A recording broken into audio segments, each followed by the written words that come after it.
नमस्कार. सात जन्माची सतीश आणि प्रीती भाग 5 मध्ये तुम्हा सर्वांचं स्वागत आहे.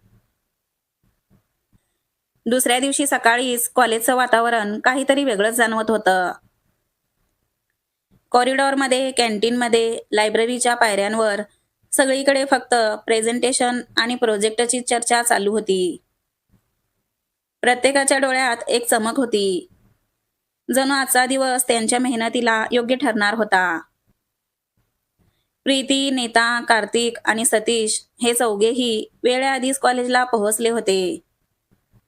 सगळ्यांच्या हातात फाईल्स, नोटबुक्स आणि लॅपटॉप्स होते. पण त्या कागदांपेक्षा जास्त महत्त्वाचं म्हणजे त्यांच्या चेहऱ्यावर दिसणारा आत्मविश्वास आणि उत्साह होता. तेव्हा नीता म्हणाली, "आज काहीही झालं तरी आपलं प्रेझेंटेशन वेगळंच उठून दिसणार आहे."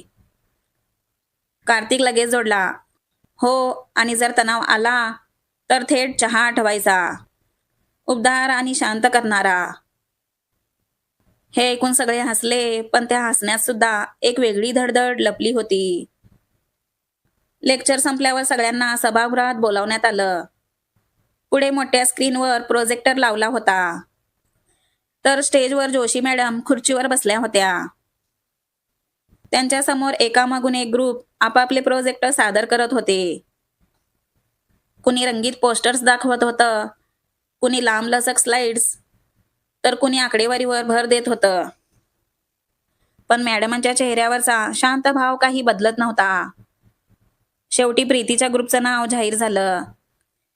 नीट तयार केलेल्या स्केचेस, लॅपटॉपवर डिझाईन केलेल्या स्लाइड्स आणि त्यातली कहाणी प्रत्येक घोटात घरची ऊब हॉलमध्ये सादर होऊ लागली. प्रेझेंटेशन जसजसं पुढे जात होतं, तसतसं सगळ्यांच्या नजरा एकटक स्क्रीनकडे खिळल्या होत्या. प्रीतीने इतक्या सहजतेने आणि आत्मविश्वासाने बोलायला सुरुवात केली की हॉलमध्ये एकदम शांतता पसरली. तिच्या शब्दांमध्ये कल्पकता, आवाजात ठामपणा आणि प्रत्येक वाक्यात भावना होती.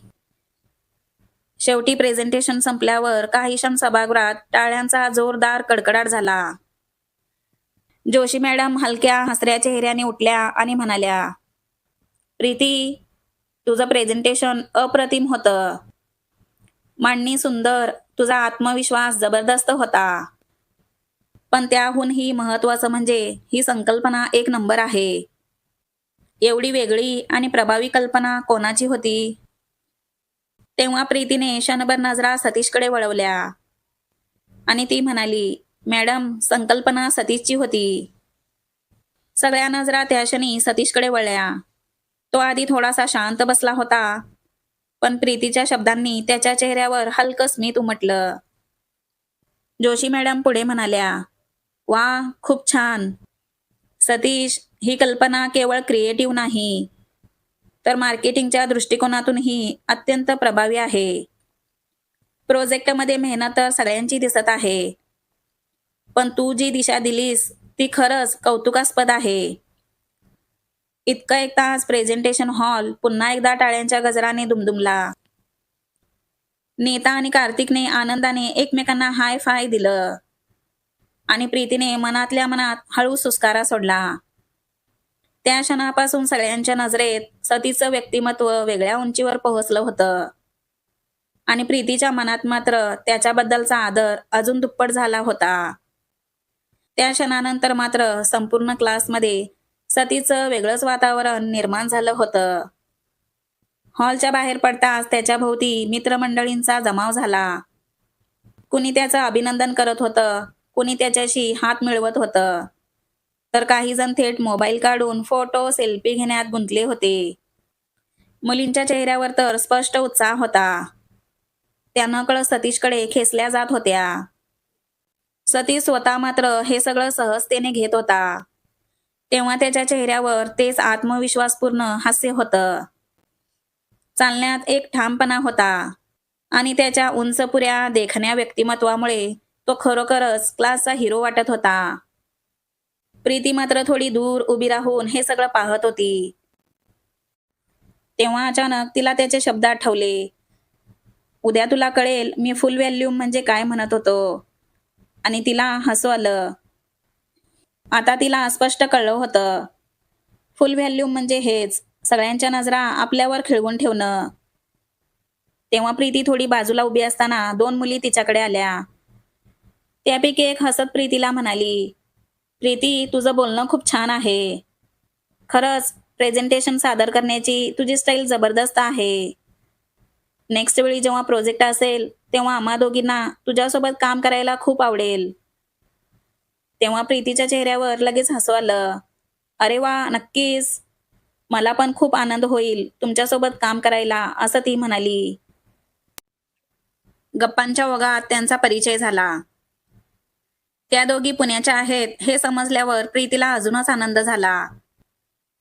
पुण्यात काय काय फेमस आहे? म्हणजे फिरायची ठिकाणं, खायला काही स्पेशल? मला खरं तर पुणं फिरायचं आहे, असं प्रीती उत्साहाने विचारू लागली. हे ऐकताच दोन्ही मुली एकदम उत्साहाने बोलायला लागल्या. अगं पुण्यात खूप छान ठिकाणं आहेत. शनिवारवाडा, सरसबाग आणि संध्याकाळी तर एफ.सी. रोडवर फिरायचा वेगळाच मजा असतो. शिवाय इथली मिसळ, भेळ आणि कुल्फी तर नक्कीच ट्राय करायला हवी. तेव्हा प्रीती त्यांचं बोलणं लक्षपूर्वक ऐकत होती. त्यांच्या चेहऱ्यावरचा उत्साह बघून तिच्या चेहऱ्यावरही आनंद उमटला. वा, खरंच मजा येईल असं वाटतंय. मग असं करूया ना, या संडेला आपण सगळे फिरायला जाऊया. प्रीती असं म्हणताच दोन्ही मुलींना खूप आनंद झाला. हो, नक्की. रविवार ठरलं मग. तुला आम्ही सगळं फिरवून दाखवतो, असं त्या दोघी म्हणाल्या. तेवढ्यात नीता मागून आली. काय गं प्रीती, इतकी खुश का दिसतेस? तेव्हा प्रीती हसत म्हणाली, नीता, या माझ्या म्हणजे आपल्या नवीन फ्रेंड्स मनाली आणि केतकी, असं प्रीतीने नीताला ओळख करून दिली. तसं नीता हात छातीवर ठेवून नाटकी अंदाजात म्हणाली, वा वा प्रीतीजी, आता तर तुम्ही आमच्या कॉलेजच्या सेलिब्रिटी झालात. प्रोजेक्टमध्ये स्टार आणि आता फ्रेंड्समध्ये सुपरस्टार. नीता असं बोलता सगळे हसू लागले. तेव्हा प्रीती खोटं रागावल्यासारखं भुवया उंचावत म्हणते, ए नीता, काय ग, मी इतकी काही सेलिब्रिटी नाही हा. तेव्हा नीता मिश्किल हसत म्हणाली, अगं प्रीती, खरंच सांगते. तू बघ ना, क्लासमध्ये सगळे तुझं कौतुक करतायत. सर तुला नोटीस करतात.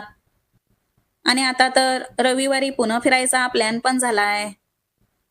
खरं सांगू का, आयुष्य जगायला शिकायचं असेल तर तुझ्याकडून शिकायला हवं. तेव्हा तर प्रीती डोळे मोठे करतच म्हणाली, काय ग नीता, एवढं भारी बोलतेस माझ्याबद्दल? नीता थोडं गंभीर होत म्हणाली, हो ना, तू अभ्यासही करतेस, मेहनतही घेतेस, पण त्याच वेळी मजा करायलाही विसरत नाहीस. आयुष्य हे असंच जगायचं असतं. फक्त बुक्समध्ये गडून राहिलं तर जगण्याचा रंगच नाहीसा होतो. आणि फक्त मजा केली तर भवितव्य हातातून निसटतं. पण तू हे दोन्ही सांभाळतेस. तेव्हा मनाली आणि केतकीही हे ऐकून हसत म्हणाल्या, हो, हे खरं आहे. प्रीती, तुझ्यात एक पॉझिटिव्ह एनर्जी आहे. आम्हाला पण वाटतं की तुझ्यासोबत संडे आउटिंग आणखी मजेदार होणार. प्रीती लाजतच म्हणाली, अगं बास करा आता. नाहीतर खरंच कोणी मला सेलिब्रिटी समजेल. सगळ्या खळखळून हसू लागल्या. तेव्हा वातावरणात इतकी पॉझिटिव्हिटी होती की सगळ्यांना वाटलं ही फक्त सुरुवात आहे. अजून खूप काही मजेदार पुढे घडणार आहे. रात्री सगळं शांत झालं होतं. नीता आपल्या बेडवर मोबाईल हातात घेऊन पडली होती. ती सकाळच्या प्रेझेंटेशन वेळी काढलेल्या सेल्फीज उघडून बघत होती. एका मागोमाग एक फोटो स्क्रोल करताना अचानक तिचं लक्ष एका फोटोवर थांबलं. त्यात प्रीती, सतीश, कार्तिक आणि स्वतः ती खूप हसत उभे होते. तेव्हा नीता फोटो मोठा करून सतीशकडे पाहू लागली. क्षणभर तिला काल रात्रीची आठवण झाली, जेव्हा प्रीतीने सतीच्या संकल्पनेवर शंका व्यक्त केली होती. नीता हसतच प्रीतीकडे वळली आणि म्हणाली, अहो मॅडम, आठवतंय का? काल रात्री तुम्ही म्हणत होता सतीशवर काय विश्वास ठेवायचा? कसली संकल्पना असेल त्याची? आज कळलं असेल तुम्हाला, तोच आपल्या प्रोजेक्टचा हिरो निघाला. तेव्हा प्रीती हसत उशीवर डोकं ठेवून म्हणाली, हिरो वगैरे काही नाही, पण खरं सांगते. त्याने सगळ्यांना आश्चर्यचकित केलं. तेव्हा नीता मिश्किल चेहरा करून म्हणाली, मग पुढच्या प्रोजेक्टमध्ये आपण काय करायचं? आपल्या प्रोजेक्टमध्ये सतीश हवा की नको? तेव्हा प्रीती हलकसं हसून म्हणाली, अगं नीता, हवा की नको कसला प्रश्न आहे तुझा? सतीश असेल तर आपल्या प्रोजेक्टचं काम पटकन आणि मजेत होईल आणि नसेल तर काय, आपण थोडं कष्ट करून जमवून टाकू. त्या दोघी खळखळून हसू लागल्या आणि हसता हसता दोघींना गाढ झोप लागली. प्रीतीचा स्वभाव तुम्हाला नेमका कसा वाटला हे मला कमेंट करून सांगा आणि स्टोरी आवडत असेल तर एक लाईक आणि चॅनलला सबस्क्राईब करा.